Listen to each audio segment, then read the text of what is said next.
салом дӯстон, хуш омадед ба шабакаи биография филм. боварӣ дорам ки ҳаматон хубу саломат ва аз касаливу бемориҳо дур ҳастед. барои якояки шумо саломатӣ мехоҳам. агар ки суханҳоям писанд омад, пас лайк монед. дӯстон, биёед имрӯз дар бораи 5 бонуи зеботарини турк, яъне 5 актёри зеботарини турк ҳарф мезанем. агар омода бошед, рафтем. дар ҷои аввал Фахрия Евджен қарор дорад. зебосанамои турк Фахрия дар Олмон таваллуд шудааст. падараш турк ва модараш черкес мебошад.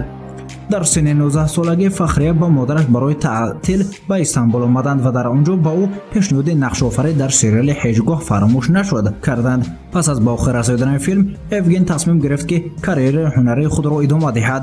вай дар сериалҳои Баргҳои Афтида, Тоска ва ҳамчунин дар филмҳои Осман ва Муҳаббати офтоб нақшофарӣ кардааст. соли 2013 Фахрия нақши асосиро дар сериали муосири Романи Решат Нури Гюнкен Кинг суруди парранда гирифт. иштирок дар наворгирии ин сериал ба он на танҳо маъруфият, балки муҳаббат овард. духтар бо иҷрокарандаи нақши Камран Бурак Озчивит ошиқ шуд. зану шавҳар ҳоло ҳам ҷудо нашуданд. соли 2014 онҳо дубора дар сериали Ишқ ба ту монанд ҳаст нақш офариданд.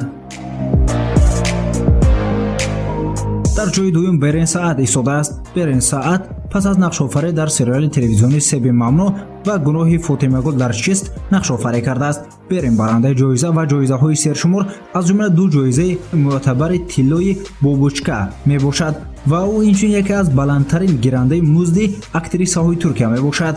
ӯ бо овозхони турк Кинан Доғлу издивоҷ кардааст.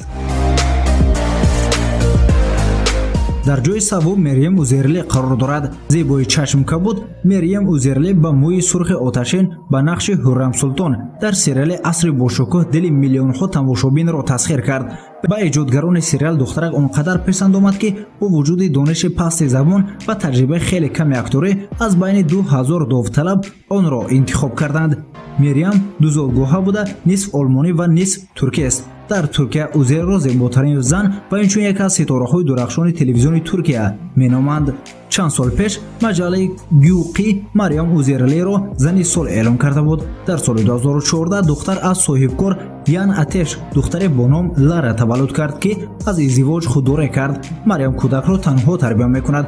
ҳоло ӯ дар Туркия зиндагӣ мекунад ва дар фикри бозгашт ба наворбардорӣ мебошад.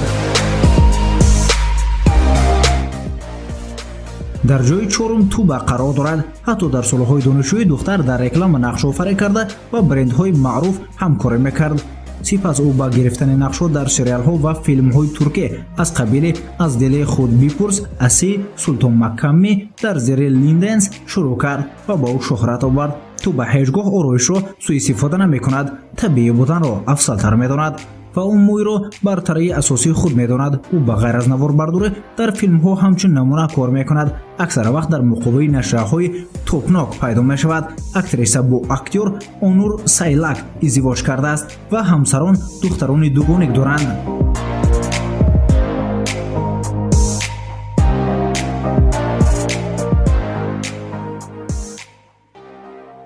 дар ҷои панҷум Синем Кабал ҷой дорад. Синем Кабал дар синни 13 солагӣ ба актрисагӣ сар кард. муваффақияти калон ба ӯ соли 2010 пас аз филми комедияи Ошиқона, ки дар он нақши асосиро бозидааст, ба даст овард. пас аз он нақшҳо дар сериалҳои телевизионии Ҳуррам Султон Асрори Хурд бозӣ кардааст. зебои маламӯй рақси лотинӣ ва айкидиро дӯст медорад ва ӯ инчунин як харидори воқеӣ аст. духтар зиёда аз 100 ҷуфт пойафзол дорад. моҳи феврали соли 2015 Синем бо актёр Кинан Имирзаоғлу мулоқот карданро оғоз кард ва моҳи майи соли равон ҳамсарон гиреҳро бастанд. дӯстон, ин маълумоти бештар дар бораи 5 актёри зеботарини турк. агар ки ба шумо писанд омад, лайкро пахш кунед ва подписатсия карданро фаромӯш накунед. агар ки ба шумо писанд омад, дар шарҳ нависед то мо ин бахшро идома диҳем.